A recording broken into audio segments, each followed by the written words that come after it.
María Visión. Mi nombre es Manuel Ocampo Ponce y estoy como siempre contentísimo de estar aquí con ustedes compartiendo en esta bendita señal de María Visión, Luz Católica. Hoy en un lugar, bueno, pues insuperable, un lugar histórico, el Museo de Arte Sacro de aquí, de la ciudad de Guadalajara, en Jalisco, México. Una de las ciudades más importantes del país para todos nuestros amigos que se encuentran en Norte, en Centroamérica, en el Caribe, en Sudamérica, en España o en todos los lugares donde llega la señal de María Visión, pues sepan que esta es una de las ciudades más importantes del país, de México, y estamos a espaldas de la catedral y a mis espaldas encontramos el Teatro Degollado, uno de los teatros más hermosos e importantes también del país.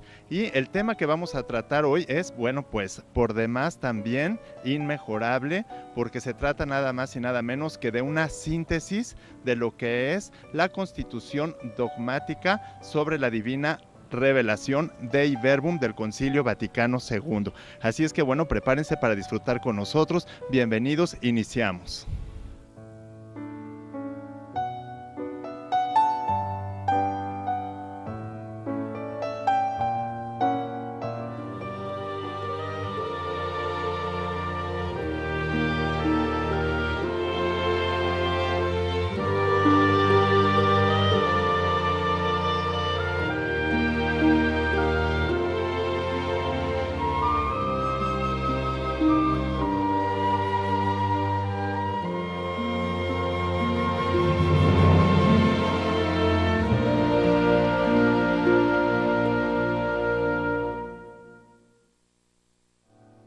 Una gran alegría estar compartiendo como siempre con todos ustedes en este programa, su programa Concilios, en la bendita señal de María Visión, Luz Católica. Siempre es un gusto que nos permitan entrar a sus hogares y el día de hoy tenemos un tema, bueno, pues muy interesante, porque se trata de una de las constituciones dogmáticas del Concilio Vaticano II, pero es una constitución que se trata sobre la divina revelación, la revelación divina. Piensen ustedes en esa palabra, lo que Dios revela. Es un gran misterio el que se aborda en este documento tan importante del Concilio Vaticano II, un documento magisterial que habla sobre lo que Dios nos ha revelado. Fíjense, un Dios invisible, un Dios que nosotros no podemos ver, que no podemos tocar, pero que de pronto irrumpe en la historia del hombre y se revela a sí mismo y su plan de salvación para los hombres. Me imagino, ¿verdad? Si nosotros pensamos en aquellos hombres, ¿verdad? De las primeras etapas de la historia de la tierra y de la humanidad, pues estos hombres desde el principio se empezaron a dar cuenta pues de que había ciertos problemas en la naturaleza humana. Hay indicios muy antiguos que nos hacen ver, bueno, pues que el hombre tenía conciencia de que todo lo que realizaba no siempre era bueno, no siempre era justo, de que quería realizar el bien porque lo podía conocer, de que tenía una conciencia para determinar lo que era bueno, lo que era malo, por ejemplo, mentir, apoderarse de lo ajeno contra la legítima voluntad de su dueño, cometer homicidios, pero no podía explicar cuál era la causa de esa conducta. ¿Cuántos años vivió la humanidad, generaciones, pues que tuvieron, ¿verdad?, una conciencia, ¿verdad?, de todo ese problema y cómo se fue desarrollando poco a poco la conciencia de la idea de una falla o de un pecado que decimos ahora, ya con la revelación cristiana, judeocristiana, de una falla original. Pero original quiere decir principalmente de origen en lo que es la naturaleza humana de raíz, porque ningún hombre puede decir que obra perfectamente bien. Todos nos podemos esforzar, unos más, unos menos, pero finalmente todos tenemos pues una debilidad. Entonces, aquí lo interesante es que en un lugar preciso y en un momento preciso de la historia, Dios irrumpe.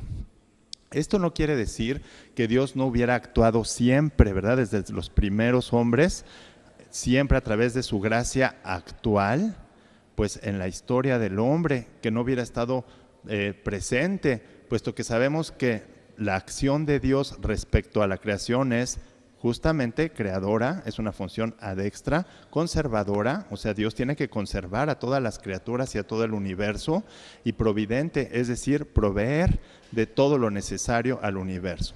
Pero sin embargo, hay un momento crucial en la historia, en donde empieza la historia de la salvación, en donde Dios se revela al hombre, y empieza por medio de la tradición. Fíjense, curiosamente, antes que hubiera Sagrada Escritura, hay tradición. Durante muchos años en el Antiguo Testamento, a través de las generaciones, se pasaba, ¿verdad?, de unas generaciones a otras. Pensemos en el pueblo de Israel, aquellas tribus que salieron cuando Abraham, ¿verdad?, le pide a Dios que salga de su casa y de su parentela y vaya a la tierra que Dios le mostrará. Y él, en un acto de fe muy grande, va y, bueno, pues en esta historia de la salvación, llega y se establece para, pues, lograr desarrollar lo que es el pueblo judío. Pues es muy curioso, porque eran solamente algunos pastores seminómadas, o sea, era realmente un pueblo muy pequeño y que se encontraba rodeado de una gran cantidad de pueblos politeístas alrededor. Acuérdense que el politeísmo sostiene que hay muchos dioses, mientras que el monoteísmo, que hay un solo Dios. Pues fíjense que el único pueblo de toda esa antigüedad que fue monoteísta fue el pueblo judío. Y ahí empezamos a ver cómo es posible que un pueblo de pastorcitos seminómadas, ignorantes, pues por tradición, a través de generaciones, pues estuvieran adorando a un solo Dios que durante las diferentes tradiciones, pues le llamaron Elohí, le llamaron Adonai, le llamaron también Yahvé, un tetragrama sagrado que significa el innombrable. De modo que ya tardíamente, ¿verdad?, se empiezan a escribir los primeros fragmentos. Los fragmentos más antiguos de la Sagrada Escritura datan del 1030 a.C., pero ya tenía pues más de 1000 años de historia Israel, en la cual, a través de la tradición de la vida del pueblo, había transmitido por generaciones estas verdades reveladas de fe. Este documento habla de la divina revelación, es la Dei Verbum, pero fíjense cómo esta revelación empieza por la tradición en el Antiguo Testamento y después se consolida a través de las tradiciones y de los escritos del Antiguo Testamento, que van prefigurando en diferentes personajes y épocas lo que va a ser Cristo, ¿sí? El Antiguo Testamento es cristocéntrico y es muy importante porque nos va prefigurando muchas de las características de Cristo, que finalmente pues son las características de Dios mismo y de su plan de salvación, que alcanza su plenitud obviamente con el nacimiento de Cristo. Pero ya hablando de Cristo, que además funda su iglesia, porque el fundador de la Iglesia Católica es Cristo mismo, Cristo que venía ya anunciado desde los profetas que después se llamaron sabios. ¿Cuándo se llamaron sabios los profetas? Pues a partir del siglo IV antes de Cristo, cuando hay ya un proceso de pues inculturación de las ideas, ¿verdad?, de aquel filósofo tan importante, Aristóteles, que a través de su discípulo, que logró conquistar vastas regiones, pues ya habían habido elementos en donde la figura del profeta pues acabó por devenir en la del sabio. Pero así se fueron conformando los libros a través de la tradición judía, que tuvieron su culminación en el nacimiento de Cristo y su vida. Recordemos que Cristo tampoco escribió nada. Entonces empieza la vida de la Iglesia Católica como tal, que nace fundada por Cristo, por sus acciones tan importantes que fue Él realizando en la historia: la elección de los apóstoles, el primado de Pedro, la institución de los sacramentos. Todos esos elementos los podemos ver. pero esta tradición sigue después de su muerte, de su resurrección, de la ascensión de nuestro Señor Jesucristo a los cielos en cuerpo y alma, y 10 días después, en Pentecostés, es cuando los apóstoles realmente empiezan la asimilación más profunda de lo que fue esta tradición vivida. De modo que la tradición va primero la vida de Cristo tan importante con sus enseñanzas, luego las enseñanzas de los apóstoles y luego lo que los escritores sagrados escriben como testigos fieles y cuyo canon se establece, el canon, la norma, es decir, los libros que son verdaderamente inspirados por Dios, se establecen a través de la tradición. ¿A qué va todo este preámbulo? Bueno, pues va a que la divina revelación no es como algunos hermanos, por ejemplo, nuestros hermanos separados, los hermanos protestantes, piensan que se reduce a la Sagrada Escritura, que se reduce exclusivamente, pues nada más al Nuevo Testamento, mucho menos, sino que la revelación divina incluye la sagrada tradición y la sagrada escritura, ambas completísimas. De hecho, no podemos decir, aunque materialmente se encuentre todo lo que Dios quiso revelar en la Sagrada Escritura, formalmente la Sagrada Escritura es insuficiente para comprender en su totalidad la divina revelación sin la tradición.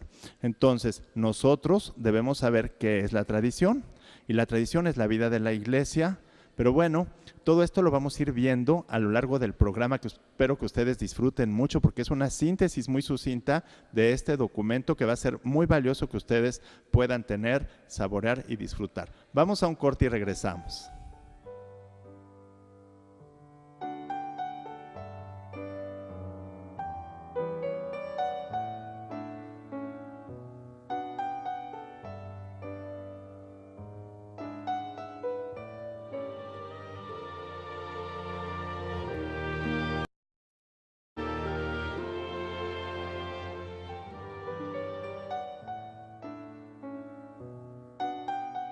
Vean nada más qué hermosísimas imágenes en este lugar, un lugar histórico, el Museo de Arte Sacro de aquí de la ciudad de Guadalajara, Jalisco, en México.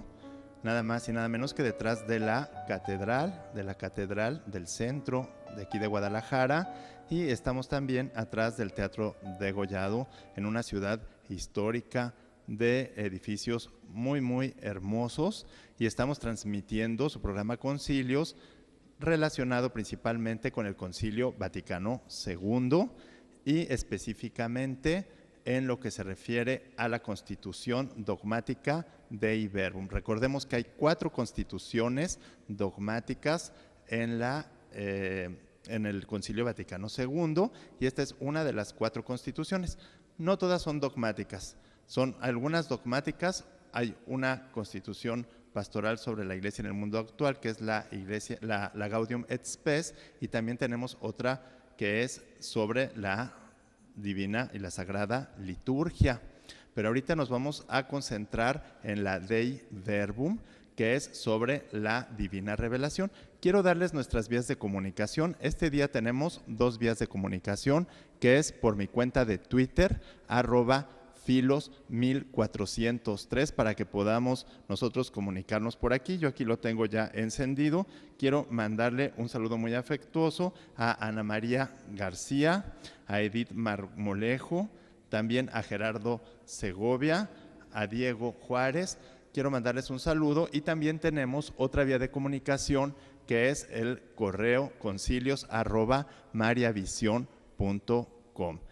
Por esas 2 vías nos podemos comunicar. Por la segunda vía, un poco más lento, durante la semana yo les puedo responder, y si quieren rápidamente alguna duda, algún comentario, pues por la cuenta de Twitter podemos comunicarnos rápidamente.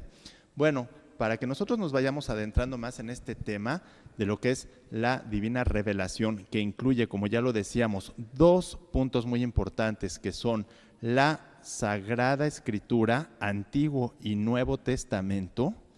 No se puede separar el Antiguo del Nuevo Testamento, porque tanto el Antiguo como el Nuevo Testamento son cristocéntricos, es decir, nos van complementando todo lo que es tanto la figura de Cristo, que es la que presenta al Padre y al Espíritu Santo, como también su plan de salvación. Pero para poder ir puntualmente, despacio y saboreando cada uno de estos elementos, hemos preparado, como siempre, con muchísimo cariño, un material del que les pedimos su atención para que podamos irlos comentando todos los puntos que vienen en este material. Vamos al material. Haciendo una síntesis de la constitución dogmática sobre la revelación divina, Dei Verbum. Esta tiene por objeto la revelación divina y fue promulgada el 18 de noviembre de 1965, 3 semanas antes de la clausura del concilio. El texto aprobado fue el producto de un trabajo muy intenso durante años en los que no faltaron grandes cambios, discusiones y decisiones significativas. El primer borrador fue retirado por su santidad Juan XXIII por la pobre aprobación obtenida de los padres. Un segundo proyecto ni siquiera llegó a ser discutido. Finalmente, se presentó un texto que sirvió de base para los trabajos conciliares y del que se llegó al documento definitivo. En la parte final del concilio, el Papa Pablo VI intervino para que se precisaran algunas expresiones del esquema sobre la revelación divina. Concretamente, en el número 9 se introdujo una frase que dice textualmente: la Iglesia no deriva exclusivamente de la Escritura la certeza de todo lo revelado. Con esta frase queda claro que la Sagrada Escritura es formalmente, no materialmente, insuficiente para recoger plenamente el sentido de la revelación. En cuanto a la verdad de la Escritura en el número 11, el Papa Pablo VI propuso sustituir la expresión verdad salvadora, presente en el esquema, por la expresión la verdad que Dios quiso consignar en los libros sagrados para nuestra salvación. Finalmente, en el número 19, que se refiere a los evangelios, se incluyó una afirmación explícita de su historicidad, diciendo textualmente: cuya historicidad afirma la Iglesia sin dudar. Dei Verbum está formada por 6 capítulos que se agrupan en 2 partes. Por un lado, los capítulos 1 y 2, que ofrecen una enseñanza sobre la naturaleza de la revelación divina y sobre su transmisión respectivamente. El tema de esa parte es el misterio de la divina revelación en cuanto a la autocomunicación de Dios a los hombres y su formación y transmisión en la Iglesia por medio de la Sagrada Escritura y de la tradición. Los 4 capítulos restantes se ocupan de la Sagrada Escritura, de la inspiración e interpretación de la Escritura del Antiguo Testamento, del Nuevo y finalmente de la importancia de la Escritura en la Iglesia. En lo que se refiere a la revelación divina, la Dei Verbum constituye la más amplia enseñanza magisterial sobre la revelación. Desde su mismo comienzo, la Dei Verbum se sitúa, así lo afirma el Concilio explícitamente, en la estela de los concilios de Trento y Vaticano I. De los 2, es con el Vaticano I con el que guarda una mayor relación y continuidad. La enseñanza del Vaticano I sobre la revelación divina contiene la respuesta a las doctrinas del siglo XIX, principalmente al racionalismo y al fideísmo, frente a los que enfatizaba el carácter sobrenatural de la revelación. El Vaticano II no solo se centró en aspectos particulares, sino que quiso ofrecer una doctrina completa de la revelación, partiendo del designio salvador de Dios. De esa forma, se dio un ajuste teologal de la revelación divina. No se trata ya de una realidad que se define por su relación negativa contra otra que es la revelación sobrenatural distinta y superior a la revelación natural, sino del misterio de Dios que se presenta y fundamenta desde sí mismo y cuya acción entre los hombres no tiene otra razón de ser que su libertad. Todo esto a partir de la encíclica Providentissimus Deus. La revelación forma parte de la salvación. Por esta revelación, Dios invisible habla a los hombres como amigos, movido por su gran amor y mora con ellos, para invitarlos a la comunicación consigo y recibirlos en su compañía. La revelación tiene lugar por hechos y palabras intrínsecamente unidas. Enseña que Dios se ha revelado a los hombres no solo por medio de la palabra o por medio de una enseñanza, sino también a través de la historia, de los hechos contingentes. La revelación divina por medio de hechos y palabras llega a su plenitud en Cristo, palabra hecha carne. La revelación divina es recibida en la fe. Dei Verbum sigue en este punto un orden teológico. La fe se presta a Dios.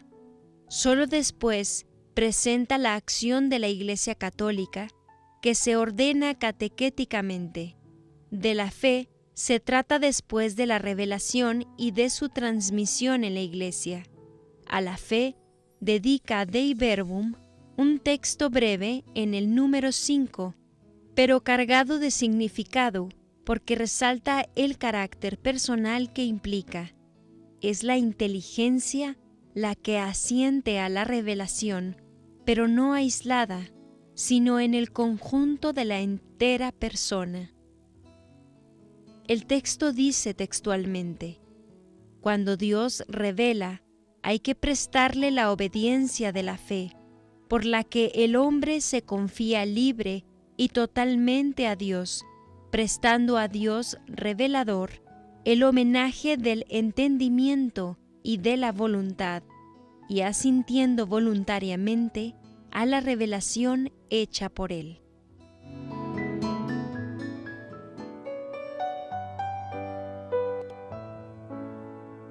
Cuánta riqueza en estos contenidos de este documento tan importante para la Iglesia Católica, la Constitución Dogmática Dei Verbum sobre la Divina Revelación.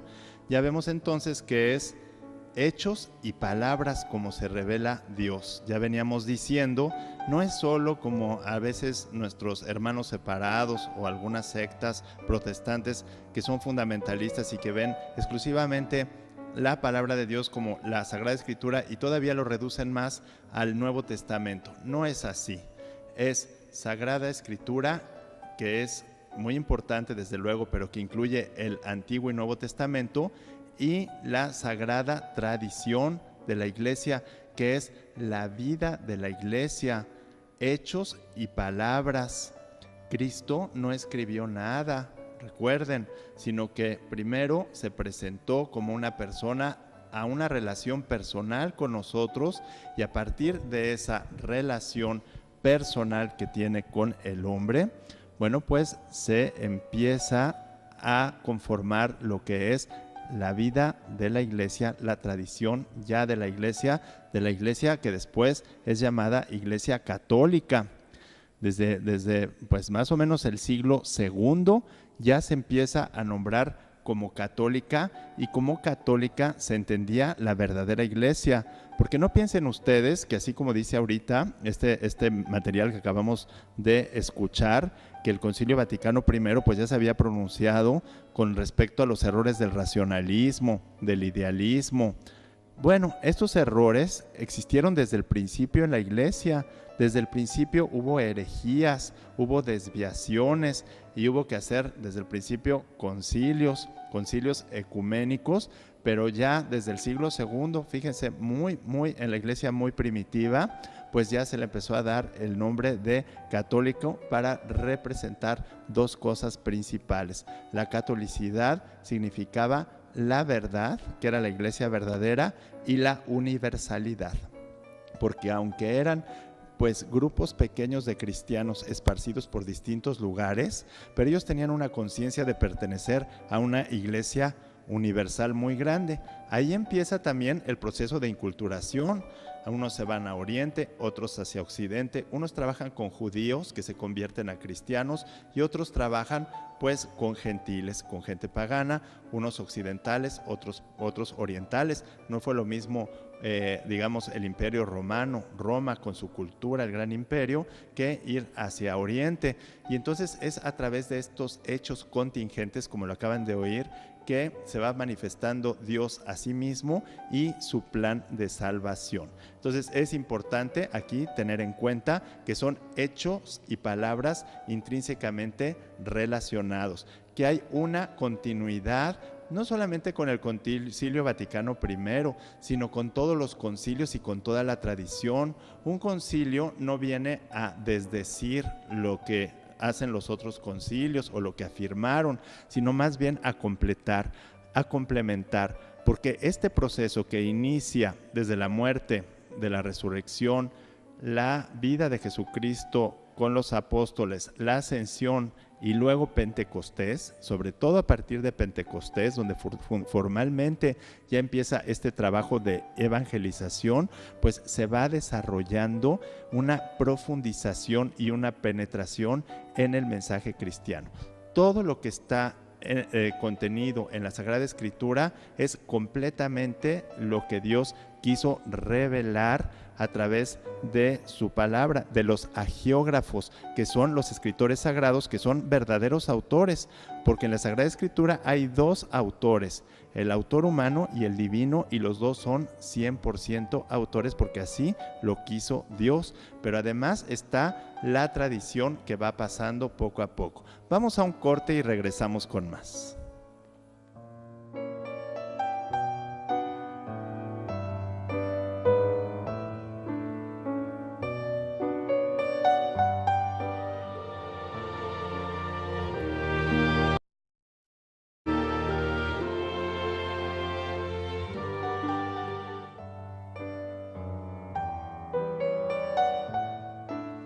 Hermosas vistas y hermosas imágenes en este lugar histórico que es el Museo de Arte Sacro, desde donde esta bendita señal de María Visión Luz Católica está transmitiendo este programa sobre una síntesis muy pequeña de lo que es un documento de los más importantes del Concilio Vaticano II, la Constitución Dogmática Dei Verbum, sobre la divina revelación. Quiero mandar un saludo muy afectuoso al padre Ender Artigas, que está en Venezuela, a todos los seminaristas del Seminario del Sagrado Corazón. También les quiero mandar un saludo muy afectuoso a la profesora, a la maestra, historiadora María del Carmen Elizundia Ponce, a Gerardo Segovia, también un saludo muy afectuoso pues para todos ustedes. Bueno, vamos a avanzar un poco más para podernos ir dando cuenta cómo a través de estos hechos y palabras de lo que es el Antiguo y Nuevo Testamento y de lo que es la sagrada tradición, que es la vida de la iglesia y que se ha ido viviendo y se seguirá porque no ha terminado aún esta desvelación. Por eso vamos viendo que va habiendo una profundización mayor, una mayor precisión en la comprensión de lo que es Dios y su mensaje de salvación a través de los siglos, porque la palabra de Dios no es una palabra muerta, sino que es una palabra viva, y porque el mismo Cristo tampoco es un Cristo muerto, sino un Cristo vivo, dinámico, que va cambiando, que va enseñándonos cada vez más. Pero para esto tenemos otro material con algunos aspectos que también les pido yo que pongan muchísima atención para que puedan ustedes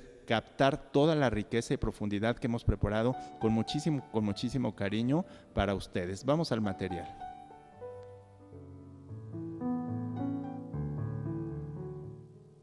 Continuando con la síntesis de la Constitución dogmática sobre la revelación divina, Dei Verbum, en lo que se refiere a la transmisión de la revelación, esta se encuentra en el número 8, en el que se presenta y expone la doctrina católica sobre la tradición. Para entenderla, es necesario tomar en cuenta las relaciones entre escritura y tradición. Como resultado de la polémica con el principio luterano de la sola escritura, los manuales de teología presentaban a la tradición sobre todo como lugar donde se encontraban algunas verdades de la fe que no aparecen en los textos bíblicos y como el principio interpretativo de la Biblia. El Vaticano II recoge los elementos auténticos de esta doctrina, pero los sitúa en un contexto más amplio. La tradición no es una alternativa a la escritura, sino que es realidad primera, formada por la entrega de Cristo mismo y de su palabra a la Iglesia a través de los apóstoles. El número 7 dice textualmente: lo que enseñaron los apóstoles encierra todo lo necesario para que el pueblo de Dios viva santamente y aumente su fe, y de esta forma la Iglesia en su doctrina, en su vida y en su culto, perpetúa y transmite a todas las generaciones todo lo que ella es, todo lo que cree. La tradición progresa en la Iglesia por la mayor comprensión, por la vida de los cristianos y por la enseñanza de los sucesores de los apóstoles. Sobre las relaciones entre la Escritura y la tradición, el Concilio afirma textualmente en el número 9: la Sagrada Tradición y la Sagrada Escritura están íntimamente unidas y compenetradas, porque surgiendo ambas de la misma divina fuente, se funden en cierto modo y tienden a un mismo fin, ya que la Sagrada Escritura es la palabra que Dios, en cuanto se consigna por escrito bajo la inspiración del Espíritu Santo, y la Sagrada Tradición transmite íntegramente a los sucesores de los apóstoles la palabra de Dios, a ellos confiada por Cristo Señor, por el Espíritu Santo, para que con la luz del Espíritu de la verdad la guarden fielmente, la expongan y la difundan con su predicación, de donde se sigue que la Iglesia no deriva solamente de la Sagrada Escritura su certeza acerca de todas las verdades reveladas. Por eso, se han de recibir y venerar ambas con un mismo espíritu de piedad.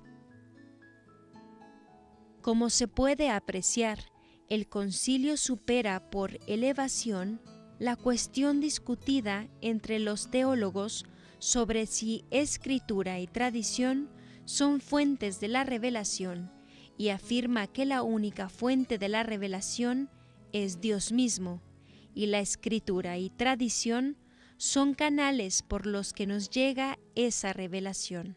Estrictamente hablando, ni una ni otra son fuentes de revelación, aunque ambas forman parte del plan revelador de Dios, como modos de llegar a los hombres. En cambio, su estrecha relación se muestra en que la interpretación auténtica de la Escritura y de la tradición pertenece únicamente al magisterio vivo de la Iglesia, cuya autoridad se ejerce en el nombre de Jesucristo, tal y como aparece en el número 10. En lo que se refiere a la inspiración divina de la Biblia, la Dei Verbum señala que todo lo que los hagiógrafos o escritores sagrados afirman debe tenerse como afirmado por el Espíritu Santo. Los libros de la Escritura ofrecen con fidelidad y sin error la verdad que Dios quiso consignar para nuestra salvación. Ahora bien, la inspiración no supone que los autores humanos fueran meros instrumentos pasivos. Dei Verbum subraya que los hagiógrafos elegidos por Dios eran verdaderos autores que, usando sus propias facultades y medios, escribieron todo y sólo lo que Él quería, tal y como aparece en el número 11. La interpretación de la Biblia persigue en primer lugar conocer el sentido literal a través del cual se conoce lo que Dios quiso comunicar. En el número 12 afirma que la interpretación bíblica debe atender a dos principios básicos: un principio científico crítico, el estudio de los géneros literarios, y un principio científico teológico que consiste en que la Escritura hay que leerla e interpretarla con el mismo espíritu con que se escribió para sacar el sentido exacto de los textos sagrados, y para ello hay que atender al contenido y a la unidad de toda la Sagrada Escritura, teniendo en cuenta la tradición viva de toda la Iglesia y la analogía de la fe. Sobre el Antiguo Testamento, resalta su valor perenne como verdadera palabra de Dios. El Antiguo Testamento manifiesta el conocimiento de Dios y del hombre y las formas de obrar de Dios justo y misericordioso con los hombres, según la condición del género humano en los tiempos que precedieron a la salvación establecida por Cristo. La lectura cristiana del Antiguo Testamento descubre en él la preparación y el anuncio profético de la venida de Cristo Redentor universal. En sus diversos libros aparece la pedagogía divina que va llevando a los hombres de lo imperfecto de los tiempos antiguos hacia el cumplimiento de la plenitud en Cristo. Su plena significación se pone de manifiesto en el Nuevo Testamento, al que al mismo tiempo ilustran y explican. El Nuevo Testamento recoge la plenitud de la revelación de Dios a los hombres, y dentro de él los evangelios ocupan el lugar principal, puesto que son el testimonio principal de la vida y doctrina del Verbo encarnado, nuestro Salvador. Los evangelios tienen un origen apostólico porque fueron redactados por los mismos apóstoles bajo la inspiración divina. El carácter histórico de los 4 evangelios se apoya en 3 niveles. El primero, lo que Jesús hizo y enseñó. El segundo es el de los apóstoles que predicaron, y el tercero, el de los autores sagrados que comunicaban la verdad sincera acerca de Jesús. La parte más extensa de la Dei Verbum es el capítulo 6, de carácter pastoral. En este se invita a que la vida de la Iglesia se nutra más eficazmente de la Sagrada Escritura. La predicación de los pastores, la vida de los cristianos, el cultivo de la teología deben tener como alimento principal los libros de la Escritura. También anima el cultivo de las ciencias bíblicas. La teología debe considerar que las Sagradas Escrituras contienen la palabra de Dios y por ser inspiradas, son en verdad la palabra de Dios. Por consiguiente, el estudio de la Sagrada Escritura ha de ser como el alma de la Sagrada Teología, tal y como aparece en el número 24.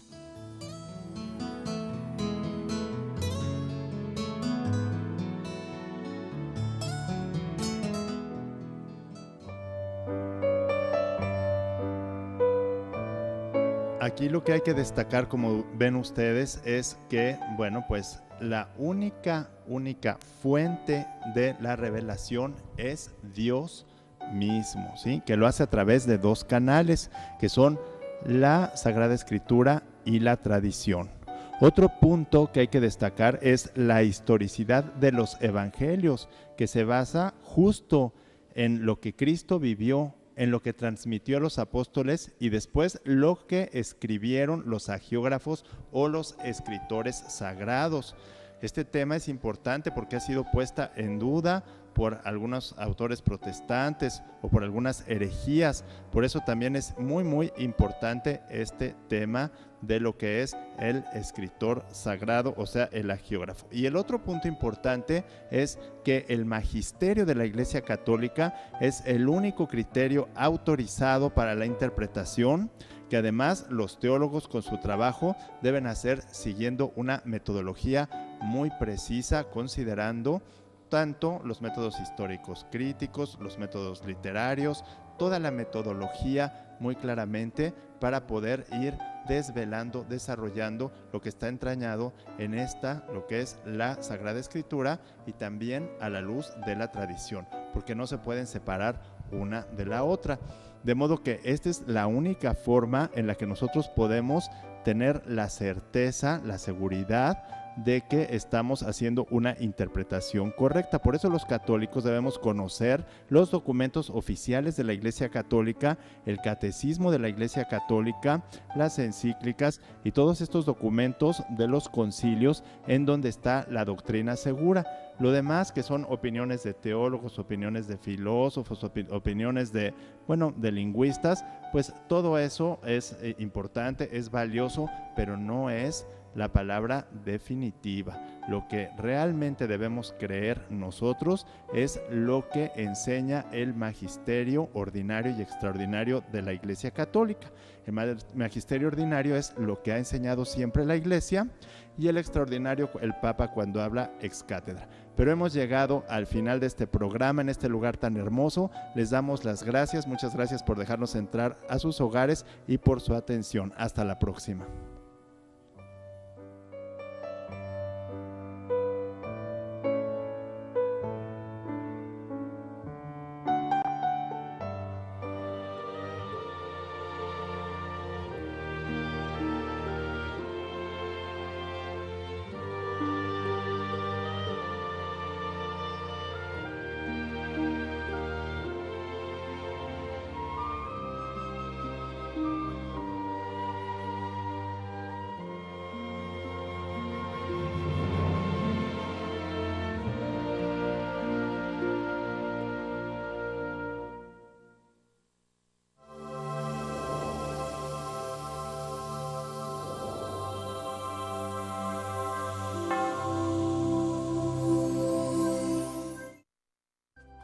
Si usted desea una copia de este programa, por favor contáctenos a los siguientes teléfonos.